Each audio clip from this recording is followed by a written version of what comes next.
Nah, Seven Cosmic Law. Ini sebelum masuk spesifik ke arah the law of attraction. Law of attraction itu salah satunya saja. Sebenarnya ada, kalau menurut William Walker Atkinson, ada 7 hukum semesta.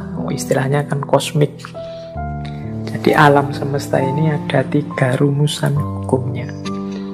Yang pertama apa? Yang pertama ada the law of vibration. The law of vibration itu segala sesuatu itu bergetar. Tidak ada yang diam. Getaran-getaran dalam frekuensi yang sama akan saling menarik. Kegembiraan akan menarik kegembiraan yang lain. Nah, fokuslah secara konsisten terhadap pikiran tertentu, maka akan menarik getaran yang sama. Jadi the law of vibration itu kita ini bergetar terus. Ini menjelaskan bergetar ini mungkin tidak mudah. Kita ini kan sebenarnya tidak diam. Coba teman-teman perhatikan pikiranmu, perasaanmu, intelijensimu, ini kan kerja terus. Ya dari luar kelihatan diam, tapi di dalammu itu kan rame terus. Nah, itu mungkin mudahnya ya, jenis getaran. Engkau sedang berada di frekuensi mana? Mungkin engkau sedang marah-marah, mungkin engkau sedang senang, mungkin engkau sedang gelisah, mungkin hari ini engkau sedang bingung karena vaksin, mungkin hari ini engkau sedang gelisah karena sekelilingmu sedang pembatasan ketat karena pandemi. Mungkin ini kan sebenarnya dirimu itu sedang bergetar. Nah, the law of vibration itu vibrasi yang sama akan saling menarik atau akan menggetarkan energi atau menggetarkan vibrasi yang dekat dengan dirinya. Jadi kalau kita gembira, sekeliling kita akan hawanya gembira. Dan orang-orang yang di dekat kita akan terpengaruh oleh kegembiraan itu. Itu the law of vibration, mudahnya begitu. Jadi getaran kita itu mempengaruhi sekelilingnya. Apa yang ada dalam diri kita kalau kita gelisah atau murung, ini menggetarkan sekelilingmu dengan kegelisahan dan kemurungan. Ini namanya the law of vibration. Makanya kadang-kadang teman-teman kan bisa merasakan kalau misalnya punya teman akrab gitu, temanmu sedang sedih, terus dekat denganmu, dia pura-pura banyak ketawa, pura-pura ceria, tapi getarannya bisa engkau tangkap. Itu the law of vibration. Jadi getaran yang ada dalam diri kita itu akan menarik frekuensi yang sama dari yang ada di sekeliling kita. Kalau teman-teman dekat dengan teman yang sedang sedih, sedang gelisah, sedang susah, sekali-sekali dia tampak nangis, itu kan kita ikut terus hanyut dalam situasi kesedihannya, ikut dalam kemurungannya. Nah, ini ilustrasi mudah.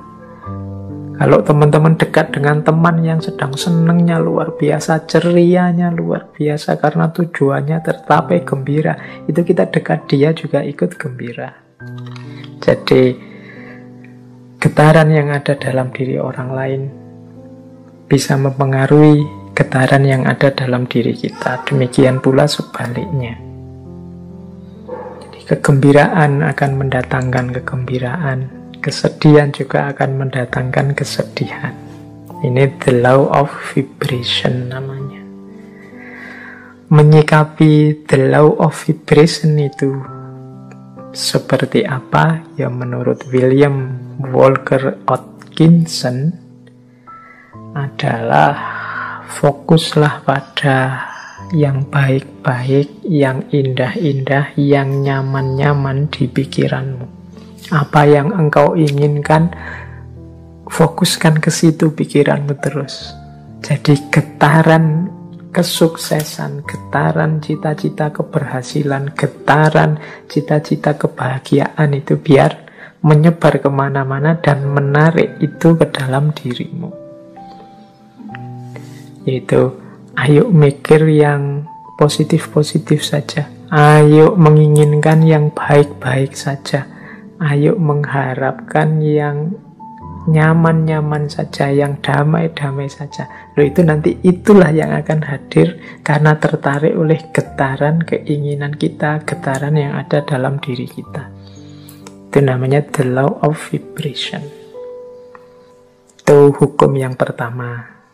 Jadi, carilah frekuensi yang bagus, getaran yang bagus dalam dirimu. Dan hidupkan itu biar mempengaruhi sekelilingmu. Yang pertama itu cosmic law, yang kedua the law of relativity. Dalam hidup ini berlaku hukum relativitas. Relativitas mungkin tidak persis sama seperti relativitasnya Einstein. Tapi relativitas di sini adalah mudahnya begini. Tidak ada sesuatu yang bisa kita pahami sampai kita hubungkan dengan sesuatu yang lain. Apakah itu tentang sifat, nilai, kualitas, atau artinya sesuatu dan lain sebagainya, itu kita akan susah memahami kalau kita tidak menghubungkannya dengan yang lain. Itu namanya the law of relativity. Ilustrasi mudahnya, misalnya sampean mau menilai saya, Pak Faiz itu wajahnya seperti itu masuk kategori ganteng apa jelek? Itu kan susah kamu jawab, mungkin ya sungkan barang, tidak berani ngomong. Tapi mudahnya itu, kalian ngerti saya cakep apa jelek, itu kan ketika dibandingkan, dihubungkan dengan yang lain. Mungkin dengan wajahnya orang lain, kalau dihubungkan dengan yang lebih cakep, ya saya tidak ada apa-apanya. Tapi kalau kamu cari yang lebih drop, jauh lebih jelek, mungkin saya yang masuk kategori ganteng. Itu the law of relativity. Indonesia ini negara yang nyaman, maju, atau negara yang terbelakang, mundur?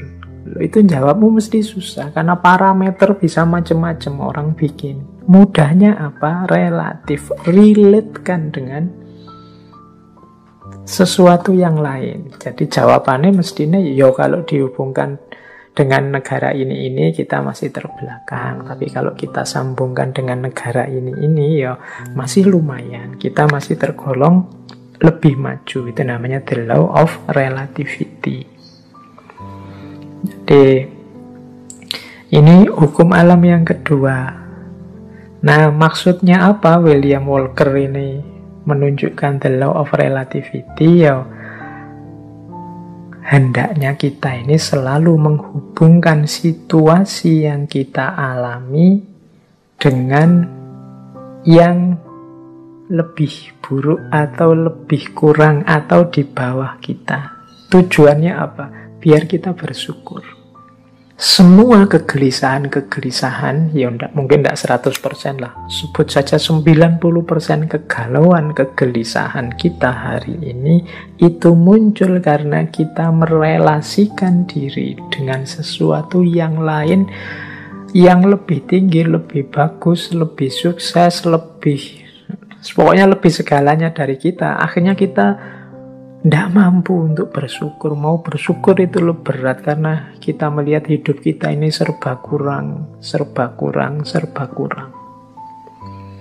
Kita salah mencari relasi, menghubungkan diri kita dengan apa. Karena tiap hari mungkin engkau melihatnya artis siapa, atau melihatnya tokoh siapa, atau kiblatmu orang besar siapa, itu terus orang kaya siapa, itu terus orang sukses siapa, itu terus, sehingga ketika menengok dirimu Yang lahir hanya pesimisme, underestimate, merasa betapa tidak berharganya dirimu dan lain sebagainya. Akhirnya tidak bisa bersyukur. Nah, untuk bisa bersyukur, ingatlah the law of relativity tadi. Kalau engkau mau melihat yang lebih bawah darimu, masih banyak. Ada mahasiswa yang sumpek sekali karena semester akhir belum punya pacar misalnya. Dia lupa bahwa dia jadi mahasiswa itu aja sudah kelebihan yang luar biasa. Benchmarknya mungkin temennya. Benchmark itu tempat dia mengukur, tempat dia merelasikan diri, itu temennya yang sudah punya pacar. Tapi dia lupa, dalam dirinya ada banyak kelimpahan, ada banyak kelebihan. Dia sibuk hanya satu kekurangan ini. Ini biasanya karena salah merelasikan diri. Akhirnya susah bersyukur. Nah, itu hukum alam yang kedua, law of relativity. Ayo, untuk banyak hal, ya enggak untuk semua hal ya, untuk beberapa hal, law of relativity ini kita pakai ya untuk yang baik-baik, sholat, ibadah, untuk tekun belajar. Nah, kita ambil yang level tinggi biar kita semangat untuk meniru yang baik-baik. Tapi untuk hal-hal tertentu kita ambil standar yang lebih di bawah kita sehingga kita tidak lupa untuk bersyukur. Nah, yang ketiga, the law of cause and effect. Hukum sebab akibat. Kalau ini saya tidak perlu menjelaskan ya. Kalau dalam Islam ya ada faman ya'mal misqala dzarratin khairan yarah wa may ya'mal misqala dzarratin syarran yarah. Ada aksi, ada reaksi. Ada sebab, ada akibat.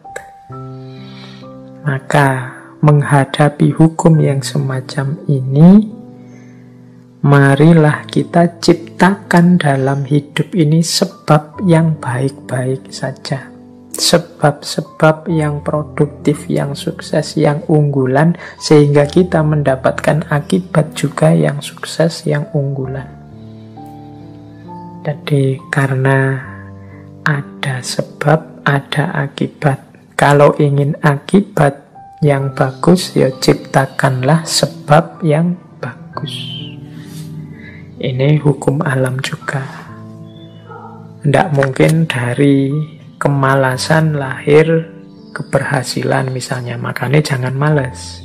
Tidak mungkin dari kejahatan, keburukan lahir kebaikan. Tidak mungkin dari proses yang merusak lahir perbaikan. Nah, ini cause and effect. Ini hukum alam yang ketiga. Ada sebab, ada akibat. Apapun yang kita panen hari ini, itu adalah benih yang kita tanam sebelumnya. Yang keempat, the law of polarity. Law of polarity ini, segala sesuatu dalam hidup ini ada pasangannya. Ada panas, ada dingin, ada terang, ada gelap, ada atas bawah, ada baik buruk. Ini pasangan. Pasangan ini sifatnya saling mengadakan. Saling mengadakan, ya kalau tidak ada buruk, yang baik juga tidak akan ada. Adanya yang baik karena ada yang buruk. Ini namanya saling mengadakan. Kalau semua orang sama, semua baik, semua, ya dia tidak disebut baik, ya standar saja. Dia disebut baik karena ada yang buruk. Disebut terang karena ada situasi gelap. Disebut atas karena ada bawahnya. Bawah saja tidak ada atas, tidak mungkin. Atas saja tidak ada bawahnya, tidak mungkin. Jadi dia saling mengadakan, saling mendukung keberadaan masing-masing. Oke, jadi situasi the law of polarity ini membuat kita nanti tidak mudah melihat satu sisi saja dari sesuatu, tapi harusnya kita melihat secara lebih lengkap. Jadi ada orang baik loh, terus kita puji, kita senengi total 100%. Dia dengan segala kebaikannya. Tiba-tiba dia melakukan sedikit atau satu keburukan. Runtuhlah kepercayaan kita yang darinya sangat cinta jadi sangat benci. Kita lupa bahwa namanya masih manusia, masih duniawi, itu pasti berpasangan. Ada baiknya, ada buruknya. Ya mungkin kadar dan ukurannya berbeda-beda, tapi pasti ada pasangan-pasangan ini. Kita sering tidak siap menerima situasi yang kebalikan dari kenikmatan, kenyamanan yang kita rasakan hari ini. Padahal itu ya berpasangan. Ada enak, ada tidak enak. Di balik kenikmatan, di sisi sana ada ketidaknikmatan. Itu selalu ada. Minggu depan insya Allah kita perdalam the law of polarity ini di falsafah hidup yin yang. Tapi the law of polarity ini juga salah satu dari seven cosmic law, salah satu hukum semesta.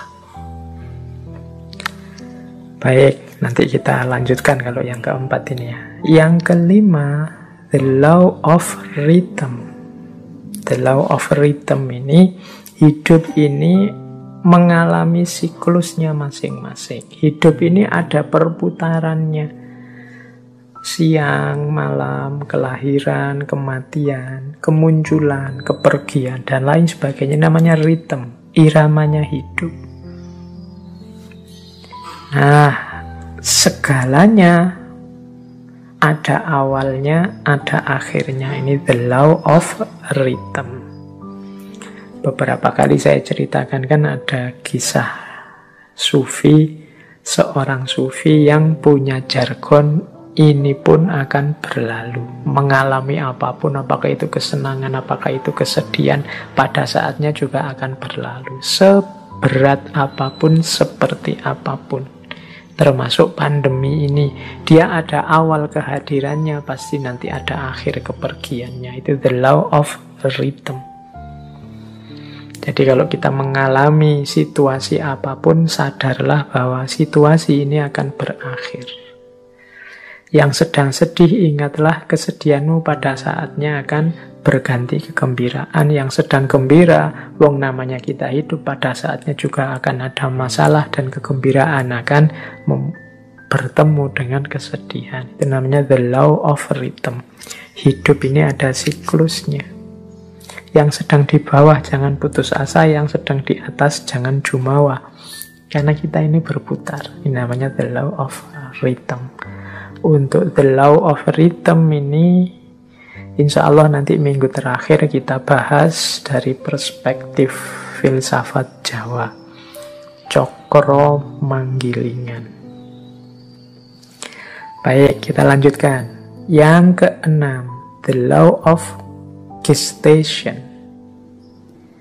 The law of gestation itu bunyinya begini. Segala sesuatu perlu waktu untuk terjadi. Tidak ada yang ujuk-ujuk sempurna, tidak ada yang ujuk-ujuk utuh. Segala sesuatu dalam hidup ini butuh proses, perlu waktu. Jadi makanya kita kalau ingin sukses juga perlu kesabaran, menunggu momen, menunggu waktunya. Karena segala sesuatu ada waktunya. Ada waktu menanam, ada waktu memelihara, ada waktu memetik buahnya. Segalanya butuh proses. Tidak ada yang ujuk-ujuk setelah ditanam terus buahnya muncul. The law of gestation. Dan yang ketujuh, yang terakhir dari seven cosmic law adalah the law of transmutation. Segala sesuatu berubah. Jadi segala sesuatu, karena hidup ini di dunia pastinya dinamis. segalanya berubah.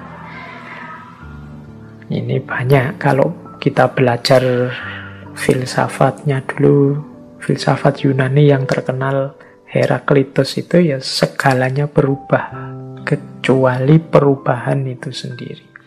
Yang tidak berubah hanya perubahan. Nah, law of transmutation ini menyadarkan kita untuk menghadapi perubahan, merancang dan menyiapkan perubahan agar perubahan yang terjadi arahnya sesuai keinginan kita, membuat kita lebih baik, membuat kita lebih sukses, membuat kita lebih berhasil. Jangan biarkan perubahan liar tidak terkontrol. Baik, ini 7 cosmic laws. Ini alam semesta. Di level batinnya itu ada 7 mekanisme ini. Ini kalau menurut teorinya Walker Atkinson.